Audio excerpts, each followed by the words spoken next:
Please, Mom, just put your signature right here." Vanessa's tone carried that same sugary charm she'd used as a child, pleading for pocket change to buy sweets.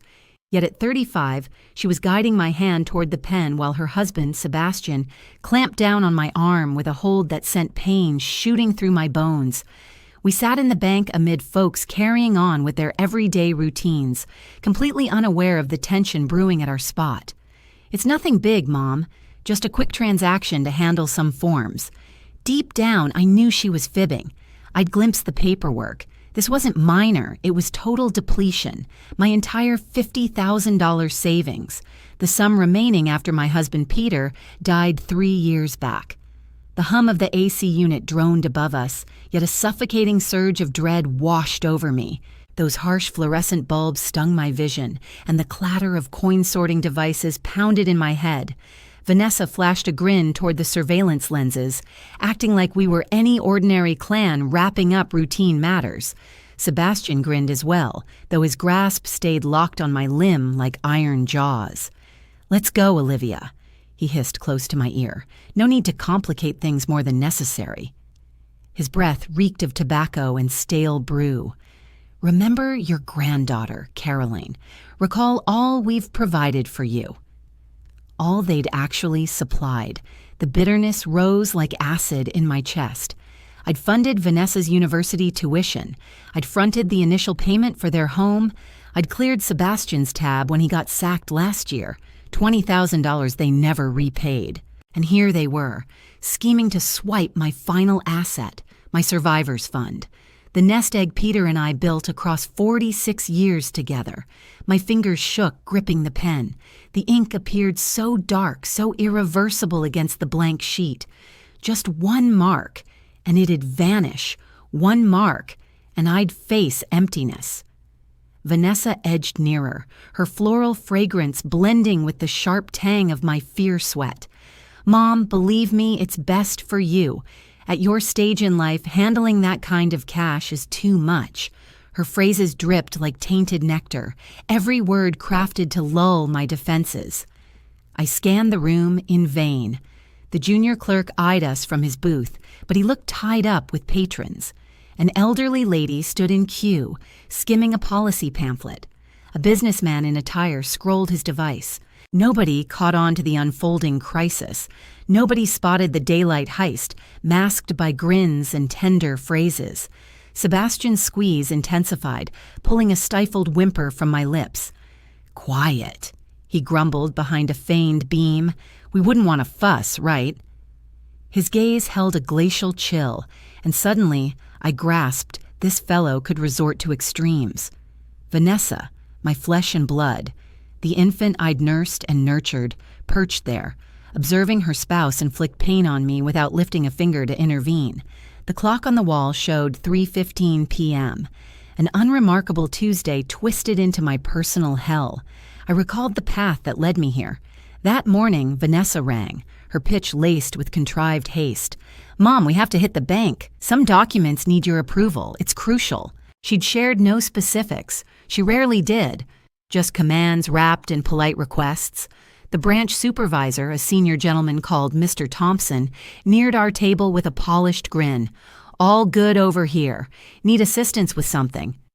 His arrival ignited a flicker of optimism. This was it. My soul shot. My pulse thrashed wildly, threatening to burst free.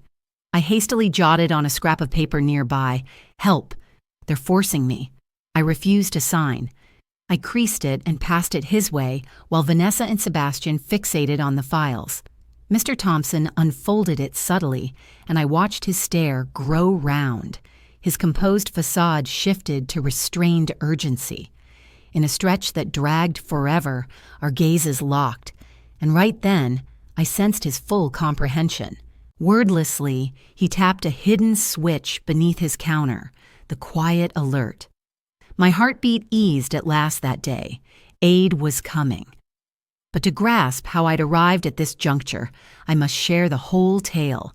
I want you to see the person I was prior to turning into this frantic figure in a bank, wordlessly pleading for rescue. I'm Olivia Anderson, age 69. For decades, I was the type who never uttered no, the one who donated, assisted, and yielded everything for kin, above all for Vanessa. The day of her arrival lingers fresh in my mind, like it happened mere hours ago. It was a mild spring dawn, and following 12 hours of toil, she emerged, tiny and flawless, bearing the emerald gaze from her dad. Cradling her, I vowed she'd want for nothing, eternal affection, backing, and safeguarding from me. I honored that vow across 35 years, though now I see I might have honored it excessively. When Vanessa turned 5, my husband and I juggled 2 jobs apiece just to get that pink bike she'd been dreaming about for her birthday. It ran us $200, a real stretch in those days, but seeing her face light up made every penny count. By the time she hit 15, she set her sights on a summer camp that set us back $150. I parted with my grandmother's heirloom jewelry to make it happen. Then came high school graduation, and she was dead set on a private college. "Mom, this is my big dream," she'd beg, eyes welling up. "I just can't settle for a public school. What would everyone say?"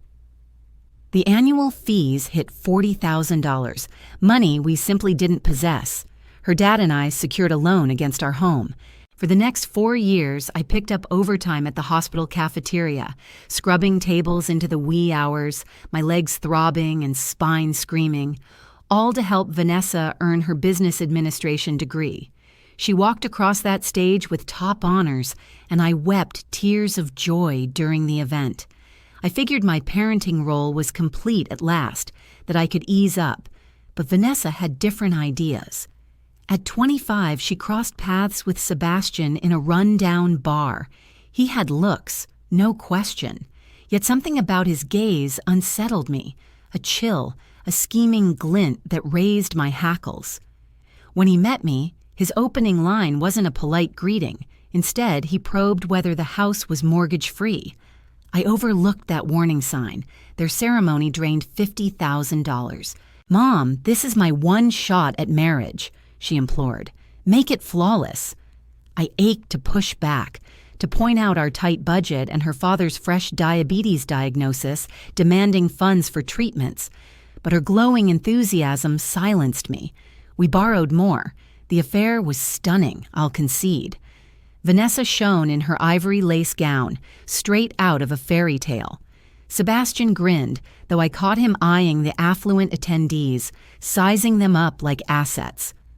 Post-honeymoon in Europe, yet another $5,000 we footed since skipping it wasn't an option, they settled into a modest flat. For half a year, I believed they'd matured, ready to fend for themselves. Then the pleas rolled in. "Mom, the fridge died. Mom, the car's acting up. Mom, Sebastian got laid off. We're short on rent." Crises popped up nonstop, each one pressing, and I kept agreeing. A few $100 this way, $1,000 that way. Modest sums that eroded my savings security bit by bit. 2 years wed, and she revealed plans for home ownership. "It's a smart move, Mom, building equity for tomorrow."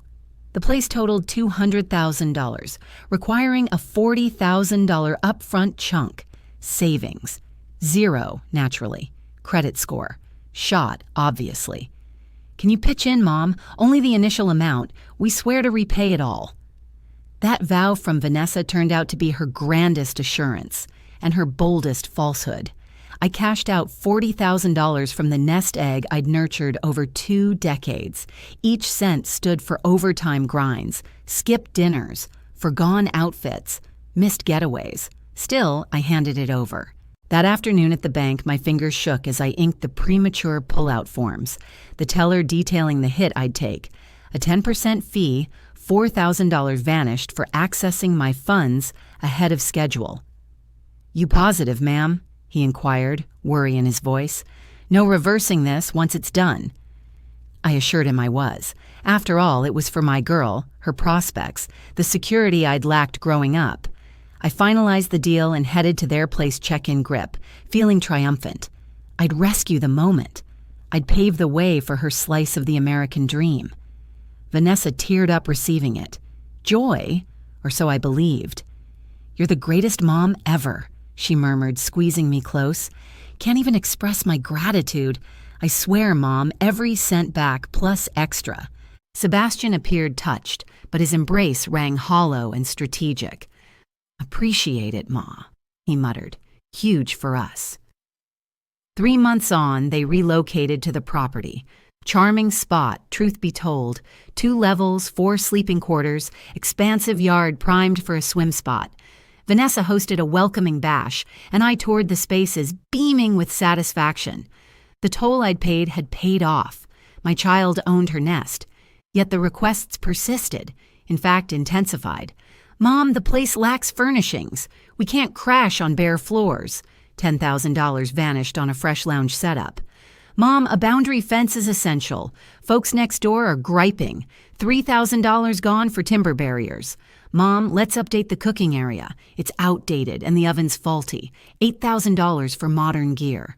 Whenever I'd pause, whenever I'd note my own bills or that cash doesn't sprout from nowhere, Vanessa had the perfect which switches to flip. "Mom, I figured you'd be thrilled to see us thriving. I figured you'd hope your grandkid would have a decent home to grow up in." And that's how Caroline, my 8-year-old granddaughter, the apple of my eye, turned into the strongest weapon in Vanessa's sly toolkit. Caroline arrived when Vanessa was just 27. Right from that first glimpse, I could tell she stood out. She inherited her grandpa's inquisitive gaze and a grin that softened even the toughest souls.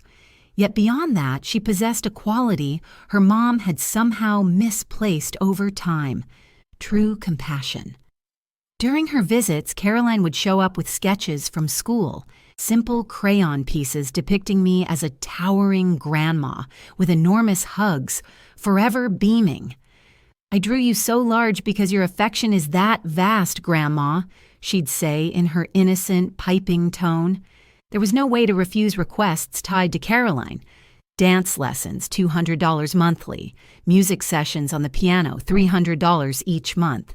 Vacation programs, $2,500. Custom attire for her dance shows, $500 an ensemble.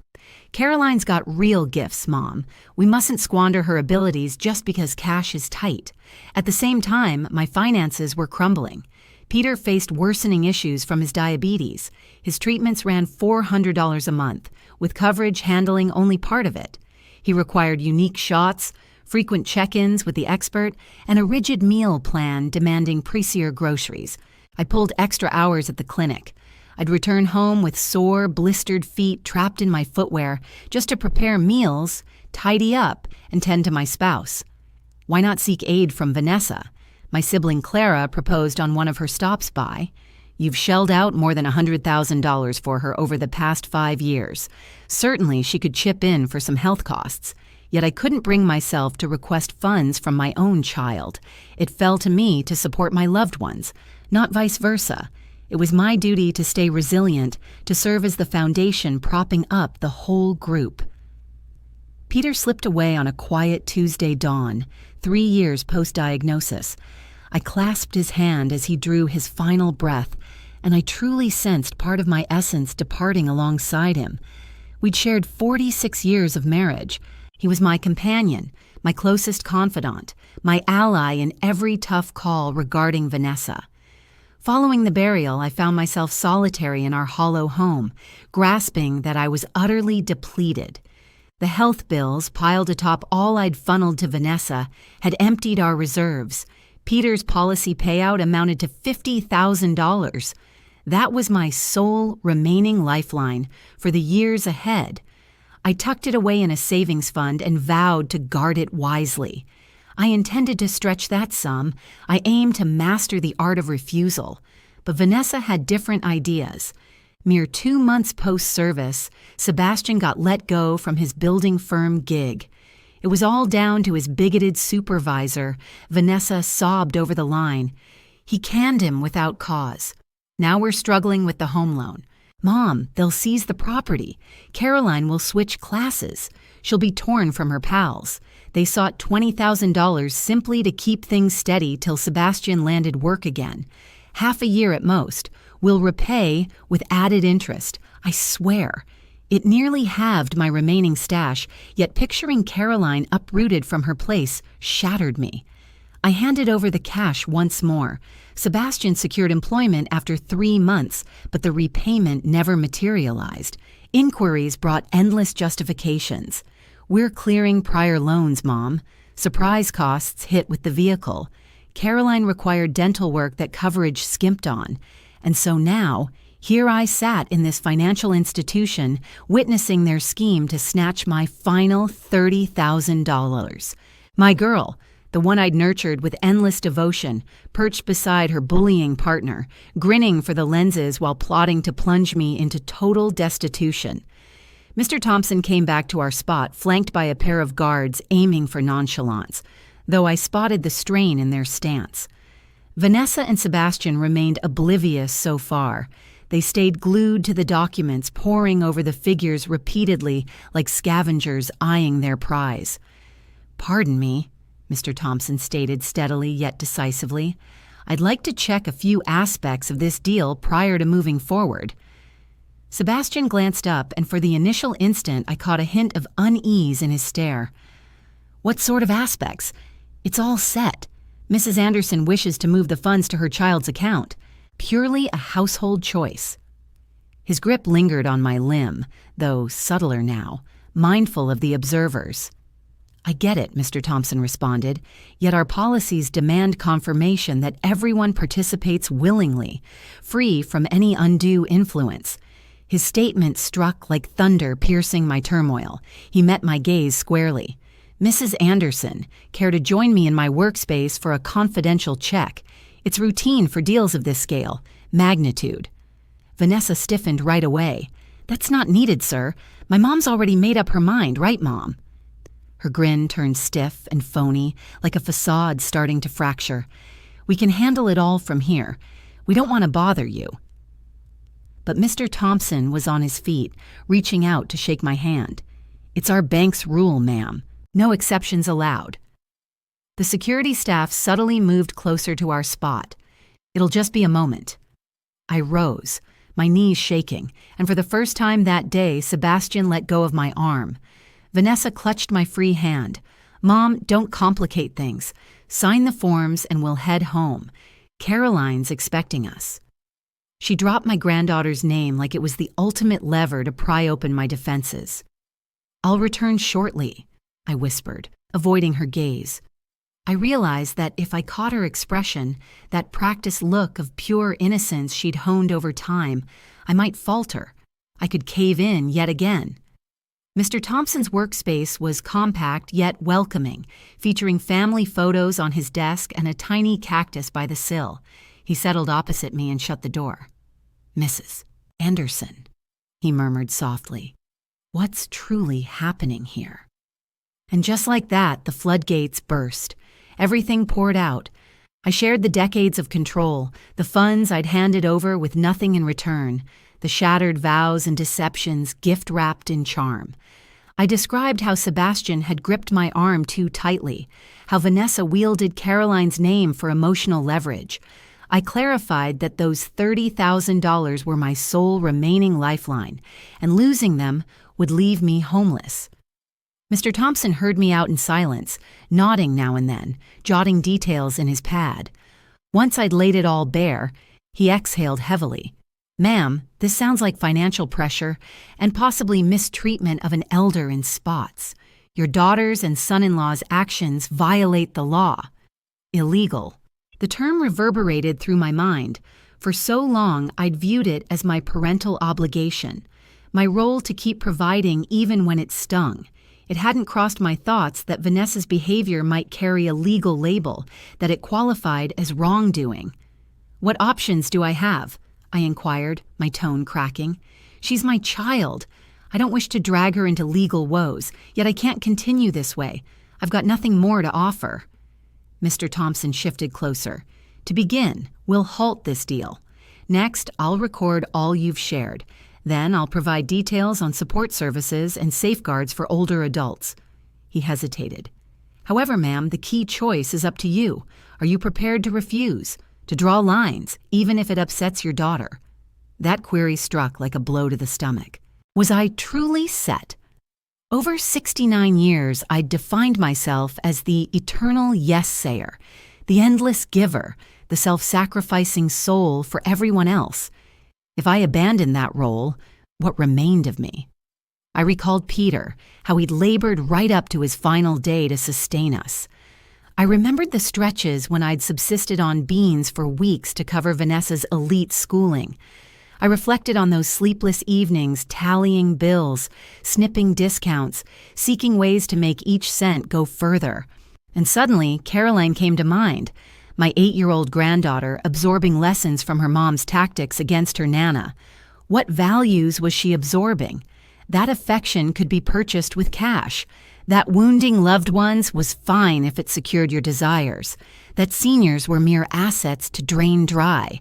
Yes, I declared at last, and my words rang firmer than anticipated.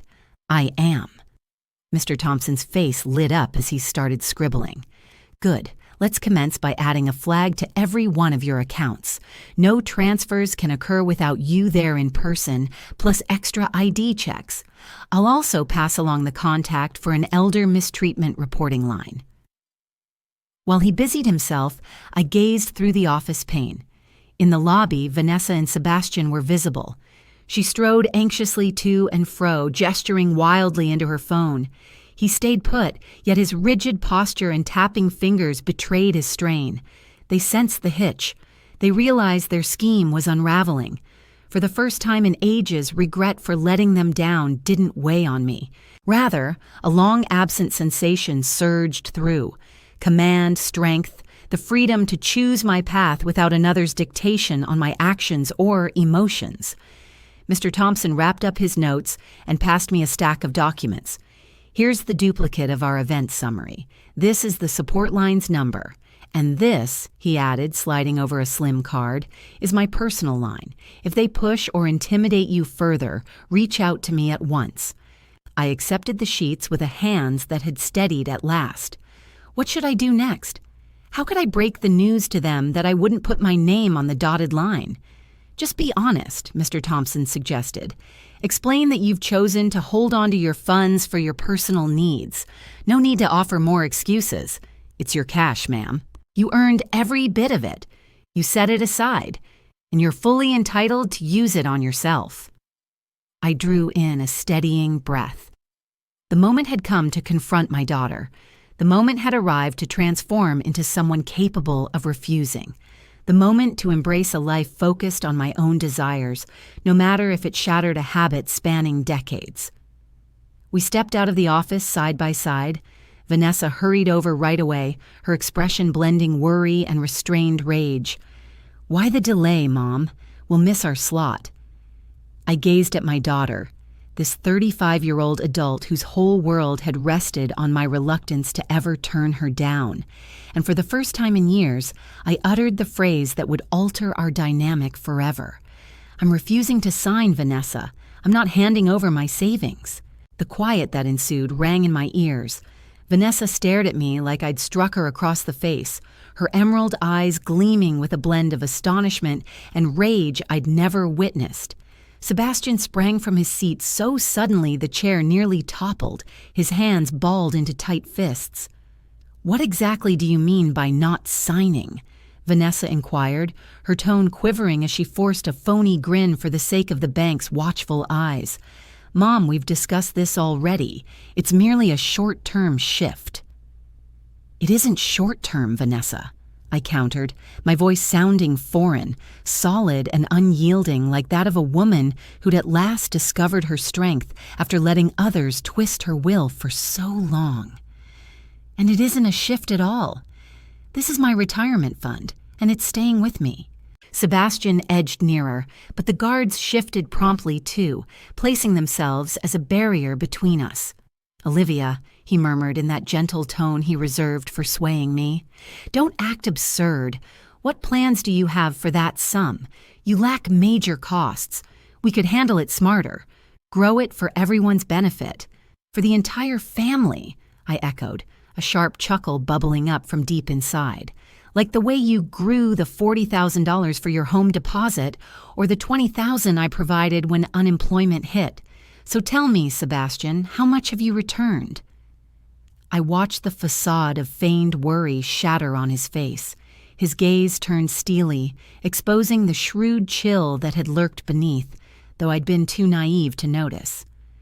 "Those were presents," he grumbled through clenched jaws. "You claimed they were presents. I never called them that," I shot back, the response surging from me like scalding steam bursting through a seal. "You vowed to repay me. You swore it was brief. You pledged countless promises you left hanging." Vanessa began sobbing, but this wasn't the heartfelt weeping from her childhood scrapes. This was strategic crying, theatrical tears, weeping crafted to crumble my determination. "Mom, I can't fathom you're treating me this way. After all our history, after the affection we've exchanged." "Affection," the term fired from my lips like a gunshot. "Is that what you name intimidation? Is that affection when your spouse bruises my wrist? Is that affection when you lure me here to plunder what I've built?" Bank patrons began glancing our way. An elderly lady in the queue observed with worry. A suited young guy paused his scrolling and gawked outright. Vanessa noticed the growing scrutiny and softened her volume, though her frantic edge sharpened further. "Fine," she breathed, brushing tears from her cheeks. "Not the full amount, just a portion. $10,000 would pull us through this mess." "What mess, Vanessa?" I pressed, catching the flicker of surprise in her reaction. "Sebastian works. You own a home. What's the real crisis demanding my pension?" She paused briefly, and in that hush, the reality I'd dodged for years emerged clear. No dire straits, no true hardship. Simply two grown-ups whose habits thrived on my weakness for yielding. They'd overspent beyond their means, secure in the knowledge I'd always cover the shortfall. "Vanessa," I pressed on, "you're 35. Your husband is 38. I covered your college costs. You both work. Time to manage on what you bring in." "And Caroline," Sebastian countered, deploying his trump. "Your granddaughter. Will you doom her because her grandma turned self-centered?" That label, self-centered, stung like a blow. I'd spent my days dreading it. I'd forsaken my desires, my necessities, my aspirations, yet I wasn't self-centered. But there, in the bank, with my final $30,000 on the brink of vanishing, a core truth dawned. Protecting myself wasn't selfish. It was all about self-preservation. "Caroline won't go without," I declared resolutely. "You can keep supporting her from your earnings, the way countless dedicated parents manage worldwide. But what you cannot do is exploit my affection for my granddaughter to control me." Mr. Thompson cleared his throat. "Mrs. Wilson, Mr. Wilson, you both must depart now. Mrs. Anderson has stated plainly that she wants no part in this deal, and pressing her further amounts to harassment." "She's my mother," Vanessa shot back sharply. "I have every right to speak with her." "Not if you're browbeating her here on bank grounds," Mr. Thompson responded firmly. "Security will see you off the premises." Vanessa turned to me, her face twisted in a look I'd never witnessed. It held no sorrow, no regret, just raw, hardened animosity built from long-buried grudges. "All right, Mom," she uttered in a tone frosty as winter. "If that's your choice. But don't expect sympathy when you're isolated in that hollow house, with nobody dropping by or giving a damn. And skip the calls when you need aid," Sebastian chimed in. "No reaching out during illness or when the steps get too tough. We're not your safety net." Their barbs aimed to terrify, painting visions of a forsaken, vulnerable tomorrow. And to some extent, they succeeded. A shiver of dread crept through me. Suppose I fell ill for real? Suppose I required assistance? Suppose safeguarding my funds meant forfeiting my loved ones? Yet then Peter's words from just before his death surfaced in my mind. We had been in the den viewing a program on frauds aimed at the elderly. He'd remarked, "Olivia, dread is the sharpest weapon for those who pull strings. They conjure nightmares of what might befall you unless you bend to their will. In reality, though, those scenarios seldom occur. And if they do, you deal with them as they arise, not in advance." I get it, I told Vanessa, my tone steadier than the turmoil within. If that's how you see it, so be it. But I won't alter my stance just to dodge uncertain troubles ahead. The guards approached. Time to leave, everyone, one stated with calm authority. Vanessa grabbed her bag in jerky, furious gestures. This isn't finished, Mom. We'll discuss it back home, away from these outsiders poisoning your thoughts with nonsense. No, I countered, the syllable emerging bolder than anticipated. There'll be no discussion at home, not unless you're prepared to respect my choice without pushing against it. They exited without a backward glance. Sebastian placed a claiming hand on Vanessa's shoulder, murmuring words that stiffened her posture further. From the bank's glass walls, I observed their retreat to the lot, two silhouettes fading from my world, carrying away decades of coercion and guilt-tripping. Once they vanished from view, I collapsed into a seat in the lobby. My limbs shook, not from terror, but from unleashing long-suppressed strain. I'd accomplished what once seemed impossible. I'd refused my own child. I'd prioritized my peace above her sway. Mr. Thompson joined me, taking the spot nearby. "Feeling okay?" he inquired. I paused before replying. "Afraid," I confessed, yet liberated too, like I've drawn a full breath after ages of restraint. The ensuing days proved the toughest I'd endured, not from longing for Vanessa or Sebastian, but from facing the truth of my past self. In my barren parlor, encircled by snapshots in ornate gilt frames that now taunted me, I posed queries I dodged for years. When did my own words fade away? When did I cease to be Olivia, reduced instead to merely Vanessa's parent? The ringing began that very evening. My cell buzzed hourly, Vanessa's name flashing. I ignored everyone. By day 2, texts flooded in. "Mom, I know you're upset, but let's chat." "Mom, Caroline keeps wondering where you are. She's heartbroken." "Mom, Sebastian regrets any pain. He didn't mean to." Each ping stabbed like a fresh dart of remorse, testing the resolve I'd fortified. Come the 3rd day, they appeared on my doorstep. I glimpsed them past the drapes. Vanessa wore a yellow frock, my preferred hue. Sebastian flashed his polished grin, and Caroline clasped their hands, clutching a sketch, likely one of her depictions of the enormous Nana with enveloping limbs. My chest tightened at the sight of her, yet I stayed put, door barred. Vanessa pressed the chime for a solid 10 minutes, then pounded away. "Mom, I see your vehicle outside. You're home. Come on, we only want to converse." Her pleas escalated in urgency. "Caroline's pining for you. See, she drew this. I sketched a picture for you." That's when I caught my granddaughter's tiny voice drifting in. "Mommy, why isn't Grandma letting us in? Did I mess up somehow?" That pure, heartfelt query nearly shattered me inside. I nearly dashed to unlock the door, nearly slipped right back into the old habit of yielding to such heartfelt pleas. But Mr. Thompson's advice echoed in my mind. Manipulators thrive on fear and shame as their sharpest weapons. I stepped back from the window and slipped into my bedroom, far enough that their words faded away. I switched on some soothing classical tunes from the little radio Peter gifted me for our 30th wedding milestone, doing my best to drown out their pleas. An hour later, they drove off at last. That evening, my younger sibling Clara rang me up. "Olivia, Vanessa filled me in on the bank incident. She claims you're getting overly suspicious, convinced they're plotting to drain your savings." Her tone carried that patronizing edge she reserved for folks she viewed as unreasonable. "She insists they only aim to guide you towards smarter investments." "Is that the story she spun for you?" I replied, detecting the sharp edge of resentment in my response. "Did she mention how her husband twisted my arm? Did she share that I had to slip a discreet message to the bank manager for aid?" Clara paused briefly. "He actually injured you. He did serious harm, and Vanessa witnessed it all without lifting a finger." The truth flowed more freely now, each recounting making it feel truer, more undeniable. Clara, over the past decade, they've siphoned more than $100,000 from me.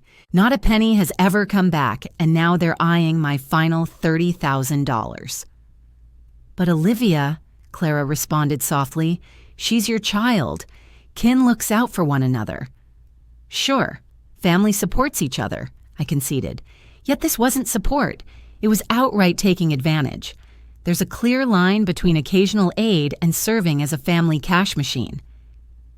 Once I ended the call with my sister, it hit me that even those closest to me couldn't grasp the full ordeal.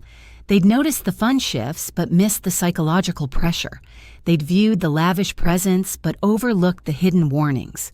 Trying to convey decades of quiet mistreatment to outsiders who'd only glimpsed the facade proved futile. On day 4, Caroline arrived solo at my doorstep. My pulse froze as I spotted her via the window, dressed in her school outfit with her rosy backpack slung over her shoulder, lingering on the stoop like everything remained normal. This once I swung the door wide, knowing a young child of 8 couldn't bear blame for her parents' schemes.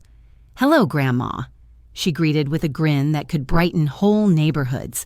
"Mommy thinks you're upset with us, but I haven't done anything bad, right?" I crouched to meet her gaze, fighting back the sob rising in my throat. "Of course not, sweetheart. Grandma's not angry with you at all." "Then how come you haven't stopped by? Why ignore the calls when Mommy dials from the house?" Her emerald eyes, echoing Vanessa's but brimming with true purity, gazed at me, puzzled. "Sweetie," I replied, selecting my phrasing with care. "Grown-ups sometimes face issues they must resolve on their own, but that never changes how much Grandma adores you. My love for you is forever. May I step inside? I drew you something fresh." She lifted the paper clutched to her heart. I welcomed her through, and we settled in the den as she described her artwork. It mirrored the rest. I loomed large with expansive arms, yet this version shifted. The grandmother figure wore a sorrowful expression rather than joy. "Why does Grandma appear down in your picture?" I inquired. "Mommy mentioned you're feeling low, that some shady folks at the bank fed you confusing stories." Caroline fixed me with those wise beyond years stares. "Are there really villains there, Grandma?" It dawned on me that Vanessa was already weaving her tale, depicting me as a bewildered target swayed by outsiders. Crafty, I acknowledged inwardly. Sharing this with Caroline let her shape the story while sowing seeds for later ploys. "No villains exist, darling," I stated resolutely. "The bank staff are kind. They assisted me precisely when I required it." "But Mommy claims," I cut in softly, "that grown-ups often perceive events in varied ways. Just as you and a playmate might view a cloud, you see a feline, she sees a pup. Same sky, different takes." Caroline bobbed her head thoughtfully, as though the idea clicked seamlessly. We passed an hour sketching side by side, and briefly, I imagined life untouched by turmoil. Yet, as departure neared, since I expected Vanessa's arrival soon, Caroline posed a query that pierced my soul. "Grandma, does that mean you won't fund my dance lessons anymore?" And just like that, at merely 8, she'd grasped how to link my affection with my funds. She'd already absorbed the harsh truth Vanessa had instilled in her, that Grandma's worth lay in her gifts, not her presence. "Caroline," I said, lowering myself to her eye level once more, "do you care for me because of the cash I hand over, or because I'm your grandmother?" Her brow furrowed in bewilderment at the query. "I care for you because you're my grandma, but cash is nice too. Mom says that's what makes you the greatest grandma ever. You're always there to support us whenever we need stuff." Right then, it hit me. The profound harm my endless giving had inflicted over the years. I'd not just enabled Vanessa's reliance on me for money and her sly emotional tactics. I'd also shown my granddaughter that affection came wrapped in dollars, that bonds within the family carried a price tag. "Caroline," I continued, "I need you to hear this clearly.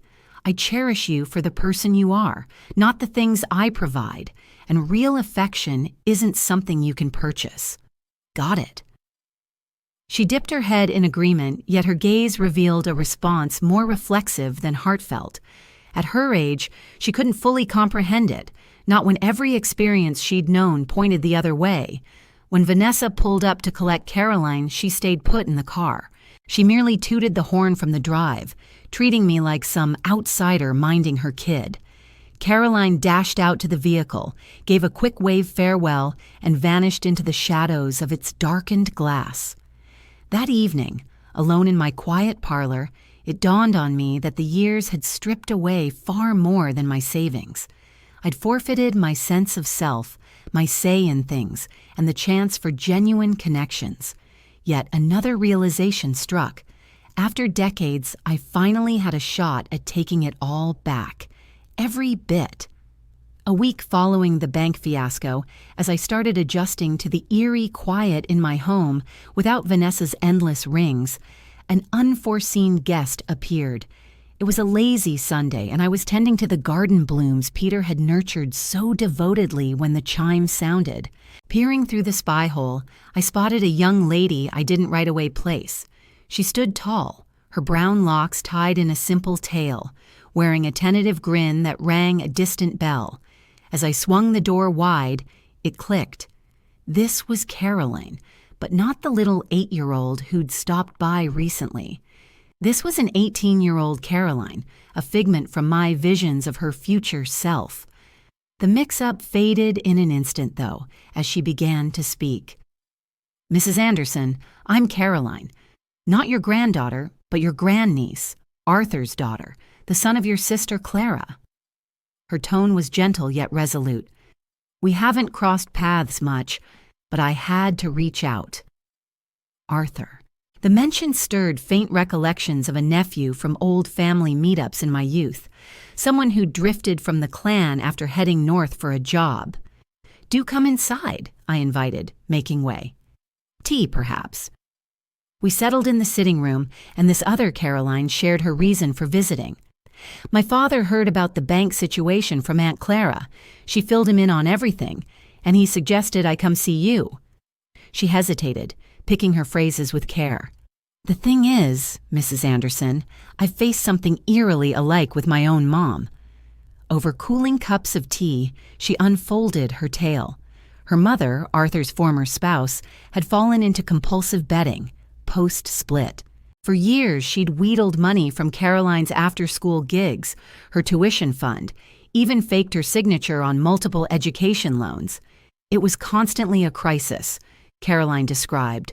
Always the final plea. She'd swear to repay it, just needing a bit longer. "And how did you handle it?" I inquired, sensing what was coming. Initially, I did zilch. She was my mom. Unconditional support was the duty, wasn't it? Dutiful girls aid their parents. A sharp resentment colored her words, one I knew all too well. But eventually, I saw it wasn't devotion she sought. It was her lifeline, built on my ruin. She recounted severing ties with her mother for 2 full years, learning to tune out the frantic pleas, the shaming texts, the hollow threats of self-harm that proved mere ploys. "That was the toughest challenge of my life," she confessed, "but it pulled me through." "And today?" I pressed. "What's your bond like now?" "Improved," she answered, a modest yet sincere curve to her lips. "But solely because I drew hard lines and held them fast. We connect these days, but it's real. She understands no more handouts. She knows deceit or pressure means I'll vanish once more." And oddly, removing cash from the mix revealed that beneath all the chaos, there was genuine affection. Her comment sparked a sensation I hadn't known since that episode at the bank: optimism. "Is it feasible?" I wondered aloud. Could Vanessa and I ever build a true connection in the future? "I'm not sure," Caroline replied candidly. "That hinges on her readiness to transform.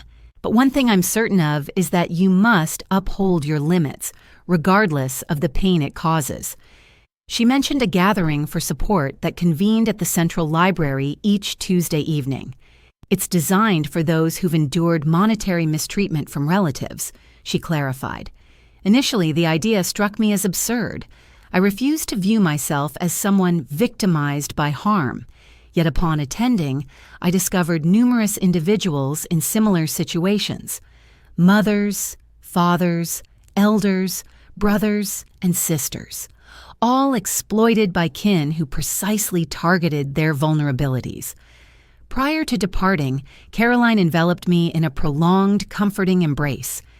"Mrs. Anderson, your actions at the bank demonstrated remarkable courage. No one should make you feel ashamed for prioritizing your own well-being." The following week passed swiftly. After years of neglect, I began pursuing activities solely for my enjoyment. I delved into novels I'd longed to explore for decades, but never found the opportunity. I strolled through the park where Peter and I once wandered on Sunday mornings.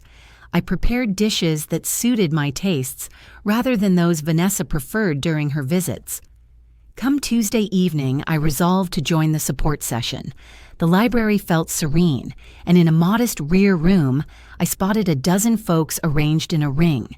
Men and women spanning various generations were present, though the majority exceeded 50 years old. The leader, Sandra by name, welcomed me kindly and assured me I could share my introduction only if it felt right. I absorbed tale after tale that echoed my own experiences. A 70-year-old lady whose boy had pilfered $100,000 through falsified checks. A 60-year-old gentleman who'd secured a mortgage on his home thrice to offset his siblings' betting losses. A peer-aged woman whose child had persuaded her to transfer the property title, merely to learn afterward that it had been sold behind her back. During my opportunity to share, the account flowed forth effortlessly, like a stream reaching the ocean at last. I recounted Vanessa's story, the prolonged deceit and the bank confrontation. I braced for criticism. I anticipated they'd label me imprudent or gullible. Rather, I encountered empathy. I received affirmation. I connected with others who'd endured the identical ordeal. Monetary exploitation by loved ones ranks among the toughest forms of mistreatment to detect, Sandra noted once I'd concluded. It's concealed within affection, familial duties, and remorse. The perpetrators craft their words masterfully to convince us we're the unreasonable party. Eleanor, a member for 2 years, offered the most insightful guidance. "Olivia, you'll question your choice countless times. You'll wonder if you were overly stern, if you responded excessively, if perhaps you ought to reach out to your daughter and express regret. Such uncertainties are typical. Yet whenever doubt arises, recall your sensations in that bank. Evoke the terror, the bodily ache, the utter despair. Those emotions speak truth." Returning home that evening, I discovered 3 messages from Vanessa awaiting on my machine.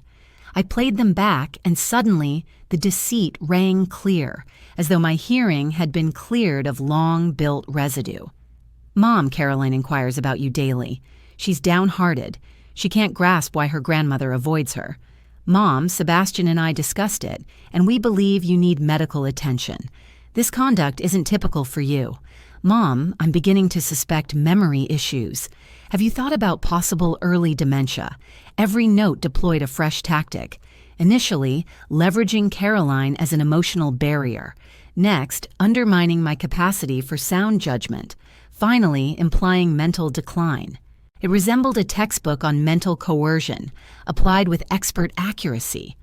I erased them without responding. The subsequent morning, as I prepared my meal, the telephone buzzed. An unfamiliar number displayed, so I picked up, assuming it could be urgent.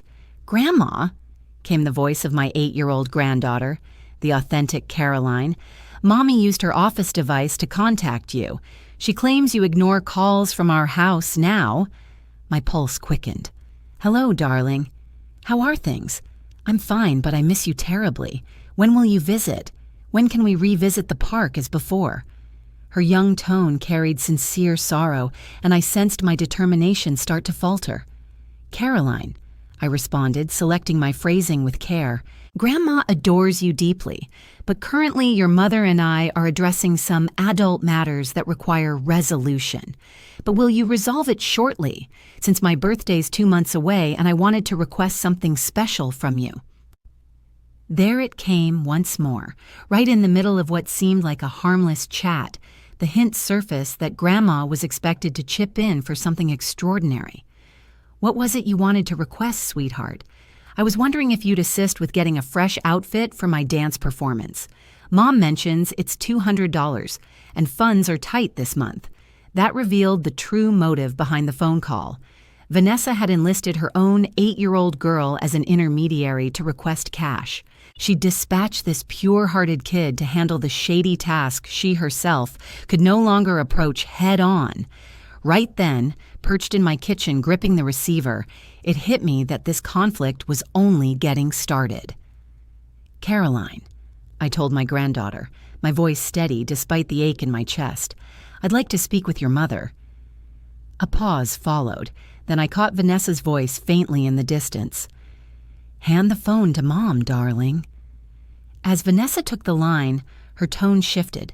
Gone was the frantic pleading from recent days. Instead, it came across as deliberate, chilly, like she'd rehearsed her lines meticulously. "Hi, Mom. Caroline insisted on reaching out because she longs for you terribly. She's been downcast ever since you chose to exclude us from your world." Every phrase carried a subtle blame. I get that an 8-year-old can't fathom why her grandmother abruptly wants nothing to do with her.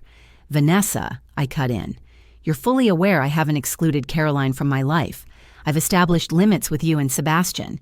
She can come see me anytime she pleases, but you won't exploit my affection for her to control me. Control you." Her pitch climbed, pretending outrage. "Mom, Caroline requires an outfit for her show. That's just a typical gesture any grandmother would make for her grandchild. I fail to see how supporting your family turns into control." "It turns into control," I responded, struck by my own sharpness. "When you begin deploying your 8-year-old child as a courier to beg for funds, right after I explicitly stated I wouldn't keep supporting your way of living." A prolonged quiet stretched across the connection. When Vanessa replied, her facade as a concerned parent finally crumbled. "You know what, Mom? You're correct." "Indeed." "I instructed Caroline to petition you for the dress money, and here's why. You've forever been the grandmother who showers gifts. You've always enabled those magical moments, and suddenly, without warning, you've resolved to stop being that figure. How do I convey that to a little girl? You convey to her," I stated, a fresh resolve surging inside me, "that grandmothers can cherish without handing over cash. You convey that strong families don't tie affection to monetary exchanges. You convey that you and her father bear the duty for fulfilling her essentials." Her essentials. Vanessa chuckled, but it rang hollow, laced with bitterness. "Mom, we scrape by from one paycheck to the next. Sebastian brings in just enough for the fundamentals, but the bonuses, the elements that enrich Caroline's early years, have relied on you all along. And you were aware. You relished playing the rescuer, the champion, the one who turned wishes into reality." Her remark stung like a sharp rebuke, holding a kernel of validity. Over the years, I'd derived meaning and value from fixing their money woes. I'd beamed with pride when Vanessa presented me to acquaintances, boasting, "My mother is our constant pillar." I'd savored the image of benevolence, achievement, the family elder who could resolve turmoil with a simple payment. "You're spot on," I conceded, sensing Vanessa's astonishment at my concession. I enjoyed the hero role. I thrived on feeling essential, like I mattered deeply to you. Yet, Vanessa, do you see the damage that caused us both? It shaped you into a person unable to tackle issues independently without pleading for aid. And it shaped me into someone whose love felt hollow without constant giving. "Don't put it that way," Vanessa whispered, though her certainty had waned. "That's the reality, my child. And the most painful aspect is we're passing it on to Carolyn. She's maturing with the notion that familial bonds carry a cost, that ties endure via cash dealings." Another hush fell. Then Vanessa uttered words that shattered me anew. "So what should I do going forward, Mom? How will I afford the dress? How do I tell Caroline she can't join the performance because we're short on funds?" For the first time during our exchange, real fragility colored her words. It wasn't scheming. It was the raw dread of a parent unsure how to satisfy her child's hopes. And right there, it dawned on me that Vanessa wasn't merely a cunning schemer. She was also a woman so entangled in monetary reliance that she truly couldn't navigate without my backing. "Vanessa," I responded softly, "have you thought about discussing it with the Dance Academy? They and many theaters run support initiatives or have spare outfits available to borrow. Ever considered offloading some items gathering dust around your place? Checked out any gig possibilities on the side? It's tougher than that, Mom. Way tougher." I get it. I'm not denying the difficulty, but it's doable. Countless households tackle these challenges daily without turning to their elderly relatives for cash. "Yet you're no ordinary senior," Vanessa objected.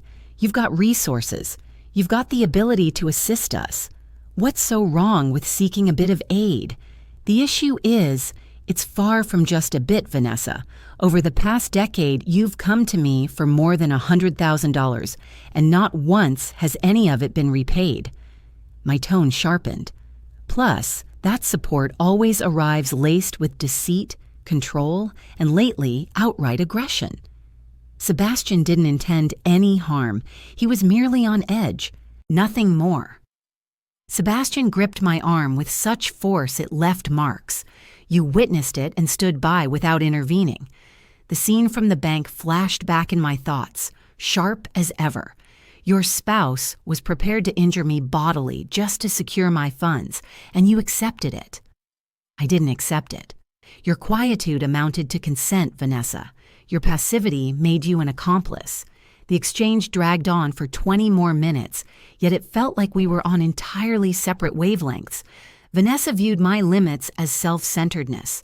I perceived her insistence as mistreatment. She regarded my long history of kindness as proof I ought to keep providing. I saw it as confirmation that I'd permitted a harmful pattern to take root. Once we ended the call unresolved, I lingered in my kitchen, a blend of sorrow and ease washing over me. Sorrow for grasping that repairing our bond might demand a total overhaul from one of us. Ease because, for the first time, I'd voiced my emotions without yielding to shame or coercion. That day, I chose an activity I'd neglected for ages. I strolled through the city center solo. I wandered past shops I'd long eyed but never entered due to time constraints. I stepped into a bookshop and picked up 3 suggested reads from the group sessions. I paused at a cafe and indulged in a pricey treat, simply because I desired it. There, in the cafe, relishing a slice of chocolate cake without tallying the expense or fretting over savings, a profound insight struck me. I could invest in my own pleasures guilt-free. I could choose my path without seeking approval or offering excuses to others. After decades, a true sense of liberation enveloped me. That evening, curled up in the den, with a fresh book and steaming tea, the phone buzzed. An unfamiliar number appeared, so I screened it to voicemail. But a familiar voice prompted me to snatch the receiver. "Grandma, it's Caroline, the elder one, your great-grandchild. I hope to hear how the meeting fared. Plus, I'd love for you to join us for supper Saturday. Dad's in the kitchen, and I believe he'd enjoy bonding with you more." For the first time in weeks, a real smile crossed my face. I'd severed a poisonous tie with my daughter, yet I'd uncovered a bond I never anticipated. A genuine link with kin who cherished me for my essence, not my offerings. "I'd be delighted," I responded. And with those words, a renewed self started to emerge. 6 months following the bank episode, I stirred in an unfamiliar space briefly. The drapes varied, sunlight filtered differently, and the scent was fresh jasmine rather than the lingering aroma of despair that had haunted my home for years. Then it hit me. I was in a cozy Tuscan inn during my solo Italy getaway, my inaugural overseas adventure, funded entirely from my pocket without consulting anyone. The notion stemmed from Caroline, my great-niece, who'd emerged as a steady, restorative force in my transformed world. "Mrs. Anderson," she'd remarked at one of our regular meals, You've devoted 69 years to serving others. Now it's your turn to prioritize you? She'd fetched her computer and displayed images of quaint Italian villages, vibrant bloom markets, endless vineyards.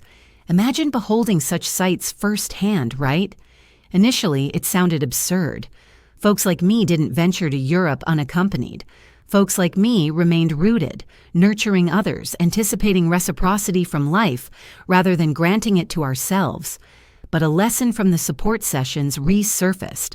Self-imposed doubts are shackles we forge. Thus, I arranged the journey. I obtained my initial passport ever. I acquired fresh suitcases and practical attire for strolling.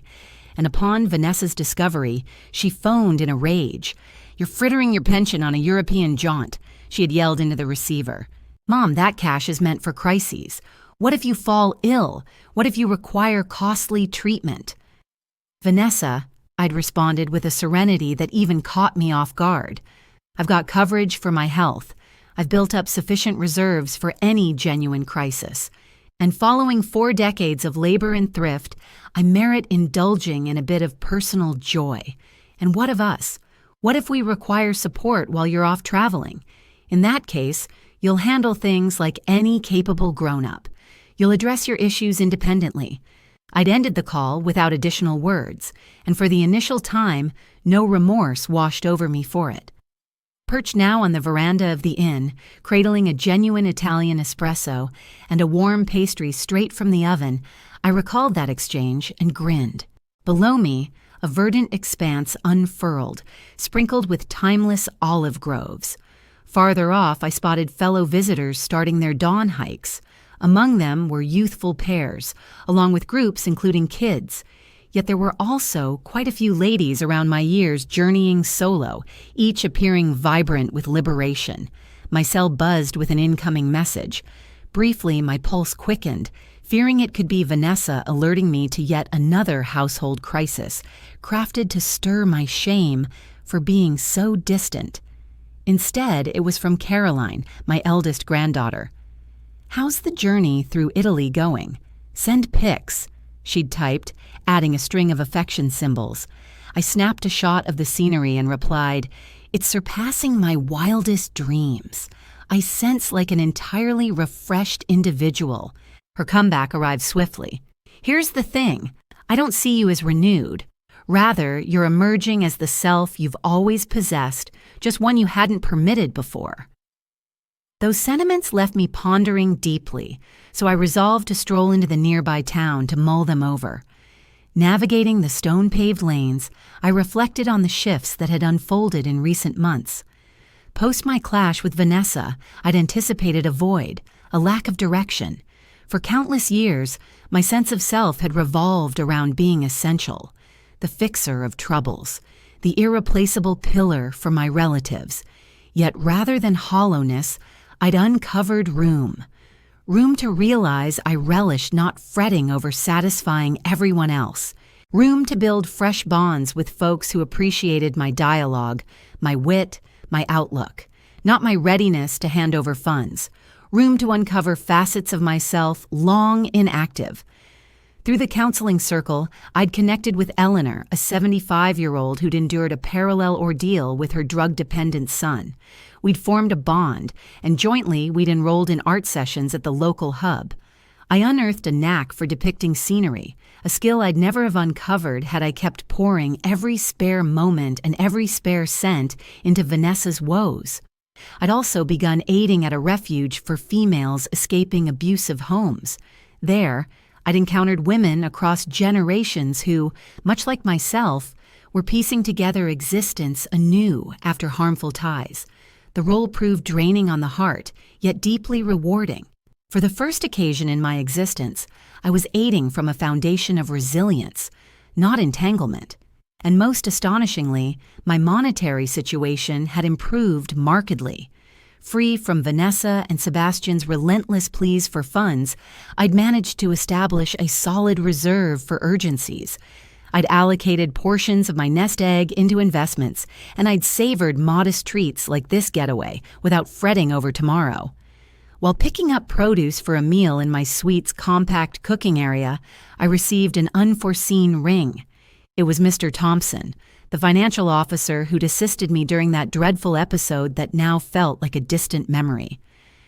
"Mrs. Anderson," he greeted in his cordial, businesslike tone, "I trust I'm not intruding on your trip. I obtained your contact via Caroline, your grandniece. As I have tidings I figured you'd appreciate." My heartbeat surged. What sort of tidings? "Vanessa and Sebastian visited the branch last week. They attempted to draw from a shared account they'd held with you for years, one they were unaware we'd flagged with safeguards following the earlier event." I had no recollection of the account he mentioned, but I urged him onward. "Evidently 3 years back, while tending to your ailing spouse, Vanessa persuaded you to include her on one of your deposit accounts for potential crises. Does that ring a bell?" I dimly recalled affixing my signature to documents amid the chaotic period after Peter's illness reveal, when Vanessa had pushed to streamline my monetary matters. Back then, I'd placed full faith in her. "That account contained $12,000, Mr. Thompson went on. "They sought to empty it, but our protocols halted them automatically and notified me. Upon informing them that no dealings could proceed, absent your attendance and clear consent, they approached with intense hostility. We ended up summoning security. $12,000. Funds I had completely overlooked. Funds that Vanessa had been plotting to seize at just the right opportunity. The incident at the bank wasn't their initial effort to swindle me. It was simply their most frantic bid." "What became of the account?" I inquired. "We moved everything over to your sole ownership and eliminated all other approved signers. The funds are secure now."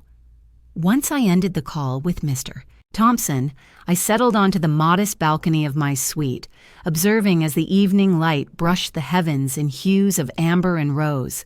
An extra $12,000 in my possession, funds I could direct toward additional journeys, further workshops and painting, or contributions to initiatives close to my heart. Funds I could relish without remorse, since I had grasped a core reality. I merited investing in my own joy. On my final morning in Tuscany, I strolled over to a cozy bistro in the central piazza and took a seat with my notebook, a habit I'd picked up on the advice of my counseling circle. Within those pages, I inscribed the phrases that signaled the close of one chapter and the dawn of the next. These days, I require no approval to embrace life. I needn't defend my contentment or express regret for prioritizing my well-being. For 69 years, I bartered for affection, yet I've come to realize that genuine affection holds no price tag. And crucially, I've taught myself self-compassion. I shut the notebook and gazed about. Sunlight gleamed off the weathered cobblestones. Visitors chuckled in tongues unfamiliar to me. And there I sat precisely in the spot I desired, liberated, serene, and at last pursuing my own path. This wasn't about settling scores. It was about breaking free. 2 years following my Italian adventure, I stirred awake in an unfamiliar dwelling, if only briefly, a compact bungalow featuring a blooming yard, which I'd purchased in a tranquil suburb across the city. I'd offloaded the former home where Peter and I had resided for 40 years, mere 6 months after my return from Europe. It brimmed with far too many echoes, too many remnants of the person I'd once been. This fresh abode belonged entirely to me, selected and outfitted to my preferences, free of lingering specters murmuring in every nook. It was a weekend dawn, and as I brewed coffee in my compact galley, the chime of the front door rang out. Peering through the pane, I spotted a recognizable silhouette on the stoop. It was Caroline, though not the childlike version from my recollections at 10, but a more elongated, slimmer form, evidently matured considerably over these 2 years. My granddaughter had turned 11, and her solitary appearance there sent a flutter through my chest. I eased the door open. "Hello, Gran," she uttered in a tone more grown up than I recalled. "May I enter? There's something crucial I need to share." I ushered her inside, striving to steady the blend of delight and unease surging within. "How did you locate me, darling? Are your folks aware of your visit?" "Aunt Clara shared your location," Caroline answered, perching on my recent couch like a regular guest. "And no, Mom has no idea. I claimed I was heading to Maria's place." She appeared transformed, elongated naturally, yet her gaze held a new quality absent previously, a gravity, a resolve that echoed my own evolution in lately. "Caroline," I ventured, taking the seat opposite, "what's troubling you?" "Gran," she began, "I have a question and I need your honest answer." Her emerald eyes fixed on mine with a force that caught me off guard. "Did Mom and Dad really attempt to grab your money from the bank?" The query struck like a blow to the stomach. Over 2 years, I'd anticipated this encounter. I'd rehearsed responses in my mind for if she ever probed the events. Yet with her now positioned before me, eyes locked steadily, every scripted line dissolved. "Who mentioned that to you?" I probed, stalling for a moment.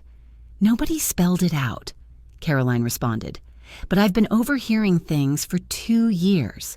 The arguments, the calls, the remarks they assume go over my head." She hesitated. "Plus, I discovered a few of the notes you'd sent me. Mom stashed them away in her wardrobe." My notes. I'd penned them faithfully each month for 2 years, conveying in straightforward terms my unwavering love, that grown-up conflicts weren't her burden. I'd never learned if Vanessa had passed them along. What did those notes convey, Carolyn? They conveyed your love for me. They assured it wasn't my doing that we were apart. They expressed hope for our reunion one day. Her tone wavered faintly. "Why did Mom deceive me? Why claim you'd lost interest in our family?" I drew in a steadying breath. This was the pivotal instant, the one I dreaded yet longed for. "Caroline, your mother and I faced grave financial disputes, complicated grown-up matters that proved tough to resolve. But did they really seek to claim every bit of your savings?" She held my stare, and in that exchange, I resolved. Caroline was 11, yet she'd navigated the heart of this turmoil. It impacted every part of her existence. She merited a straightforward reply, one suitable for her age, yet truthful. "Indeed, my dear, it is." She inclined her head gradually, as though that validation supplied the final fragment of a mystery she'd been assembling over the years. "That's the reason you no longer reside in the former home. That's why you stopped providing funds for our extras. That's why Mom grows upset and furious whenever your name comes up." "How does this make you feel?" I inquired softly. Caroline paused briefly. Perplexed, she confessed at last. "I care deeply for both Mom and Dad, yet I realize their actions were misguided. It pains me that you've endured solitude all this period." "I haven't been solitary, Carolyn," I assured her, and that rang true. I've been mastering self-reliance, and I've formed fresh connections.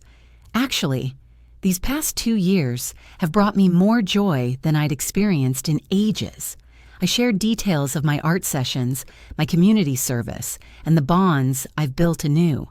I displayed several of my artworks, and her gaze sparkled when she spotted familiar scenery from images she'd viewed on the web.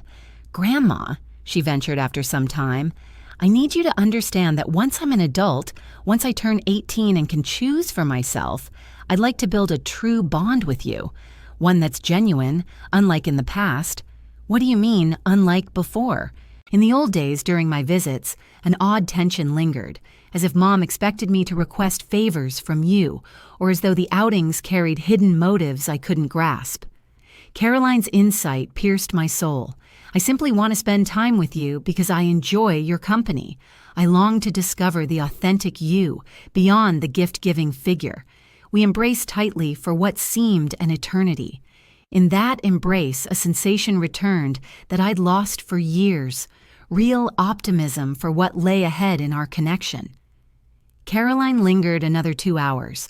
We strolled my fresh garden, where I pointed out the blooms I'd sown and the spices I was cultivating. We baked treats side by side, and while stirring the batter, she opened up about her classes, her emerging passions, and the novel she was absorbed in. As departure neared, she squeezed me firmly once more. "Grandma, could I request something?" "Absolutely, sweetheart. Would you continue sending me notes? Now that I'm aware of your address, you can deliver them straight to me. Forward them to Maria's place and she'll pass them along." I vowed I would, then observed her cycle off, steering resolutely back to her intricate world, armed with fresh clarity about reality. That evening, in the garden with tea in hand and my diary open, I penned, "Today my granddaughter discovered me," not as the influenced youngster from earlier days, but as a courageous teen who pursued honesty on her own. Through her, I glimpsed promise that true affection endures deception, that sincere ties can thrive despite prolonged harm. I shut the diary and gazed skyward. For the first time ever, tomorrow seemed brimming with potential, free of burdens. At 71, I was at last grasping the art of truly living. For speech.